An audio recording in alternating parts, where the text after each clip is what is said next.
कीर्ति को लीची खाने का बहुत शौक था। कीर्ति को हर साल गर्मी के आने का इंतजार रहता था कि कब गर्मी आए और वो कब लीची का भरपूर आनंद ले सके। ऐसे ही गर्मियों का वक्त था और कीर्ति अपने ऑफिस से घर जा ही रही होती है कि उसे रास्ते में लीची का एक ठेला दिखता है और वो ठेले वाले के पास जाकर कहती है, भैया लीची कैसे दिए? अरे लाल और पीले पीले बिकते हैं लीची बड़े नशीले। लीची कितने की है भाई साहब? अरे 80 रुपए किलो दिया है बहन जी। बहुत ही मीठे और नशीले हैं। एक बार खाओगी ना तो बार बार खाओगी। अरे भैया मैं तो हर साल बस गर्मी आने का इंतजार करती हूँ कि कब गर्मी आए और मुझे लीची खाने को मिले। तो मैडम देर किस बात की कर रही हो? जल्दी से लीजिए और घर पर जाकर ठंडे ठंडे लीची का मजा लीजिए। ठीक है, आप एक काम कीजिए, आप मुझे 1.5 किलो लीची दे दीजिए।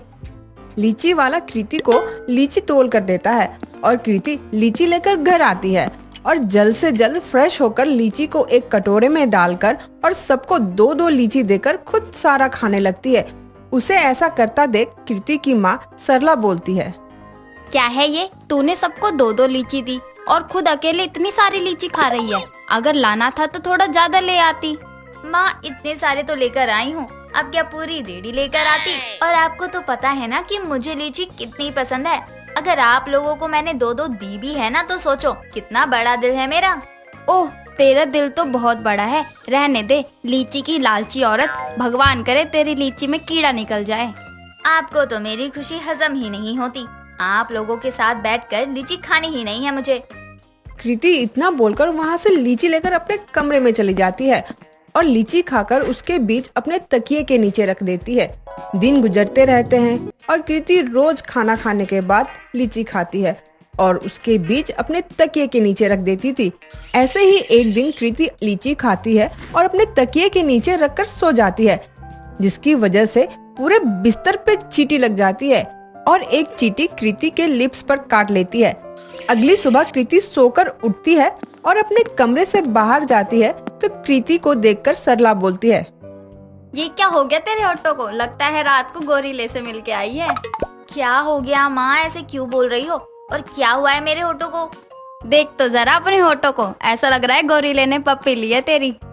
कृति शीशा देखते हुए रोने लगती है और बोलती है, ये पक्का मैंने तकिए के नीचे लीची के बीज रखे थे ना, उसकी वजह से चींटी ने काट लिया और मेरे होठों की ये हालत हो गई। अब मैं ऑफिस कैसे जाऊंगी?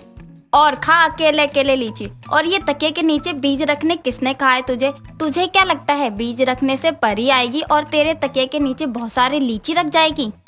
माँ मजाक मत करो और इसे ठीक करने के लिए कोई उपाय बता। मैं ऐसे होठों के साथ नहीं रह सकती। इसका तो कोई उपाय नहीं है, लेकिन हाँ तू लीची खाते रहे, शायद ठीक हो जाए। सरला कीर्ति का मजाक बनाकर घर का काम करने लग जाती है और कीर्ति शीशे में अपने होठ को निहारती रहती है, लेकिन वो लीची खाना नहीं छोड़ती। ऐसे ही वक्त गुजर जाता है और कीर्ति के होठ ठीक हो जाते हैं। कुछ दिनों बाद कीर्ति को देखने के लिए सुषमा और उसका बेटा सागर आते हैं और कीर्ति को पसंद करके रिश्ते तय कर देते हैं।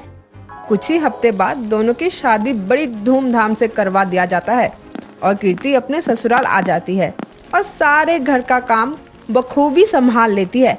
ऐसे ही एक दिन कीर्ति टीवी देख रही होती है कि तभी उसको टीवी में लीची का शेक बनाना सिखा रहे होते हैं और उसको देखकर कीर्ति खुद से बोलती है, हाय कितना वक्त हो गया है मुझे लीची खाए। इसको देखकर तो मुंह में पानी ही आ गया। आज ही सागर जी को लीची लाने को कहती हूँ। इतना कहकर कीर्ति अपने पति सागर को कॉल करती है और उससे बोलती है, सागर जी आज आते वक्त मेरे लिए लीची लेते आइएगा, आज ना बड़ा मन कर रहा है। अरे आजकल के लीची सही नहीं आ रहे हैं, उनमें कीड़े निकल रहे हैं। मैं कहूँ तो मत खाओ। नहीं नहीं, मुझे तो लीची ही खानी है, आप वही लेकर आना। 1-2 में तो कीड़े निकल ही जाते हैं, कोई बात नहीं है इसमें। अच्छा ठीक है, ले आऊंगा। कीर्ति सागर से बात करके फोन काट देती है और अपने बाकी कामों में लग जाती है।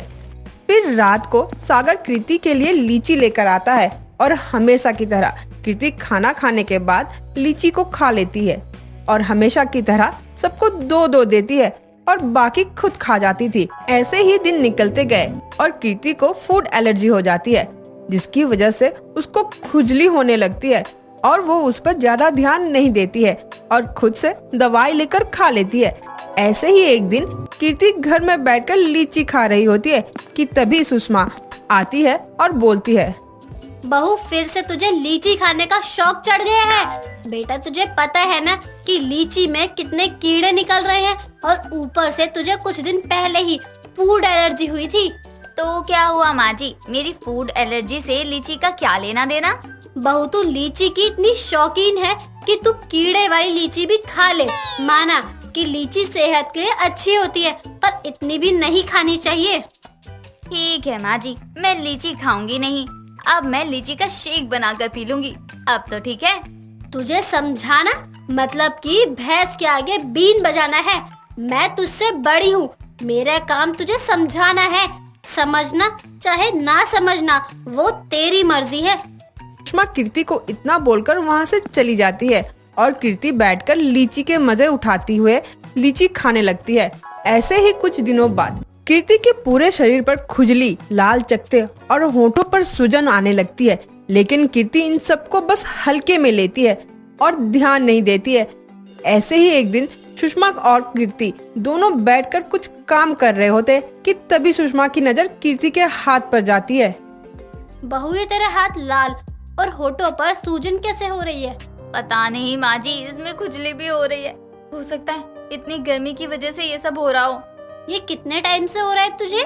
ये तो अभी कुछ ही समय से हुआ है ना, आप चिंता मत करो, ठीक हो जाएगा। अरे ऐसे कैसे ठीक हो जाएगी? तू अपनी मर्जी की डॉक्टर है क्या जो खुद से ही ठीक हो जाएगी? जा जल्दी से जाकर तैयार हो जा, तुझे डॉक्टर के पास लेकर चलना है। कल को कोई ऊंच नीच हो गई तो तेरे माँ बाप तो हमें ही पकड़ेंगे ना।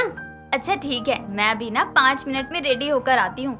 आप भी सुन लेना, डॉक्टर यही बोलेंगे कि गर्मी की वजह से हो रहा है, लेकिन जाने से पहले थोड़ा सा लीची खा लेती हूँ। कीर्ति इतना बोलकर पहले रसोई में जाकर लीची खाती है, फिर जल्दी से जाकर रेडी होती है।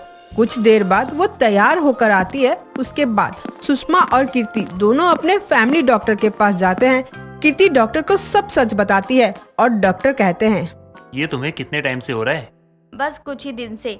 कुछ दिनों पहले ना मुझे फूड एलर्जी हो गई थी। ठीक है, आपने कोई फूड एलर्जी की कोई दवाई करवाई है क्या? नहीं डॉक्टर, बस ऐसे ही दवाई खा ली थी और ठीक भी हो गया था, लेकिन कुछ दिनों से मुझे ना ये खुजली और लाल चकत्ते से हो रहे हैं, साथ ही होठों में सूजन भी आ रही है। अच्छा, मुझे बताइए इसके बाद आपने फूड में क्या क्या खाया है? जी मैंने घर का खाना और बस मेरी पसंद की ना लीची ही खाई थी। बस आपकी समस्या का कारण लीची है। आपको पता होना चाहिए था कि फूड एलर्जी लीची खाने से ही होती है, क्योंकि लीची की तासीर गर्म होती है, जिससे फूड एलर्जी होने के बाद वो आपके ब्लड से मिलके खुजली पैदा करता है। सांस फूलने की बीमारी भी हो सकती है, लेकिन आप चिंता मत कीजिए, मैं आपको दवाई दे देता हूँ, उससे आप ठीक हो जाओगी। लेकिन आप लीची खाना बंद कर दीजिए। मैं तुझे कह रही थी ना कि लीची मत खा, लेकिन तूने मेरी बात नहीं मानी।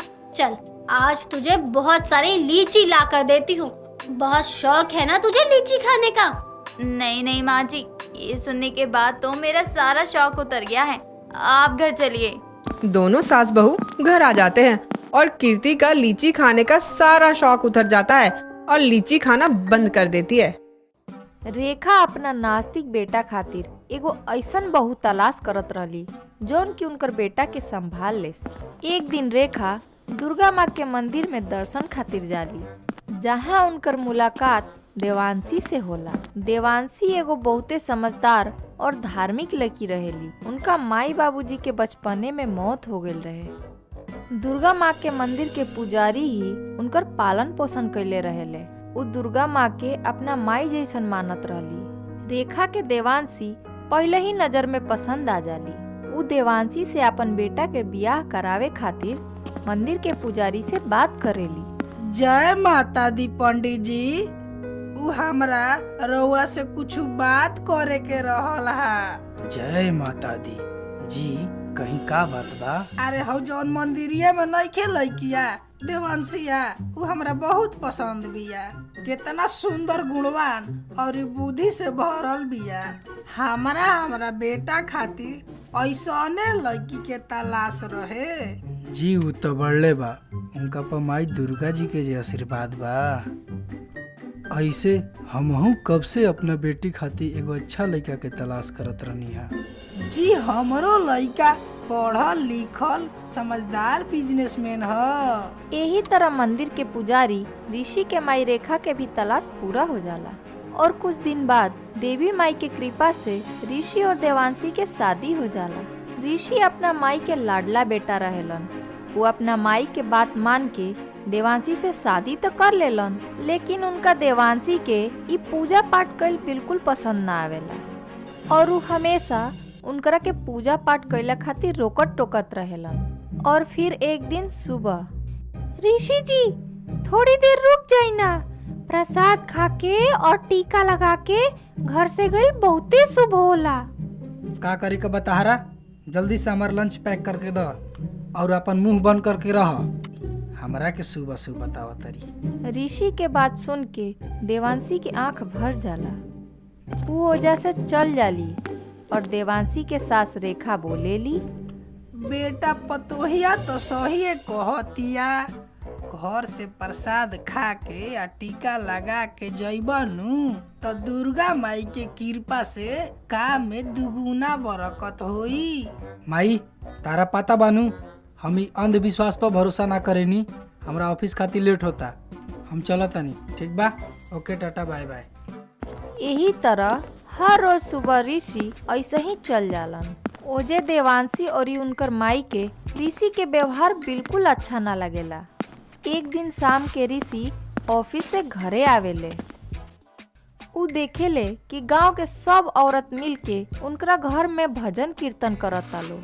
उनका ये सब देख के मने मन बहुत गुस्सा आवेला, लेकिन उ सबके सामने कुछ ना बोलेले और सीधा अपना कमरा में जाके तेज आवाज में गाना बजा देले।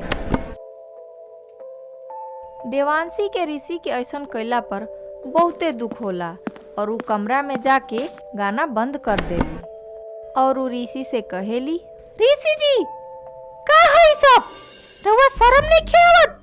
ओजा माता के भजन कीर्तन चलता और रउआ इतना तेज गाना बजावतनी, ठीक नहीं खे ई सब।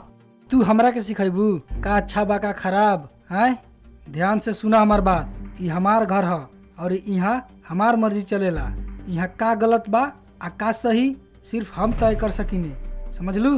लेकिन हम तो बस इतने कहल चाहत रहनी है कि रउआ दिक्कत का बा पूजा पाठ से। हाँ, हमरा बहुते दिक्कत बा पूजा पाठ से, समझ लू? अभी शाम के टाइम में भजन मंडली ना चली, समझ लू? दिमाग के बैंड बजा के रख देले बाड़न। ऋषि के बात सुन के देवांशी के बहुते दुख लागेला और उ माता रानी के सामने हाथ जोड़ के कहेली, हे माता रानी, अब तो रउए कोनो चमत्कार दिखाई, कुछ ऐसन करी कि इनका विश्वास फिर से रउआ पर आ जाए। ए तरह देवांशी माता रानी से प्रार्थना करके अपना घर के काम में लाग जाली। कुछ दिन बाद नवरात्र चालू हो जाला और उनकर सास रेखा उनकरा से कहेली, अरे बहू, दुर्गा पूजा के सब तैयारी हो गइलू। जी अम्मा जी, बिल्कुल, और हम माता रानी के व्रत भी कैले बानी घर में सुख शांति खातिर। तबे अचानक उदास चेहरा कैले ऋषि हो जावेले और बोलेले, माई आज हमार बहुत बड़ नुकसान हो गई। आज हमरा वजह से हमरा कंपनी के बहुत बड़ नुकसान हो गई। हमरा कुछ समझ में नहीं आवत कि हम का करे आगे जाके। अरे हमार बेटा, तू इतना टेंशन मत ला, सब ठीक हो जाई। ऋषि जी, अम्मा जी एकदम ठीक कहतनी, माता रानी सब ठीक कर दी हैं, रउआ चिंता मत करी।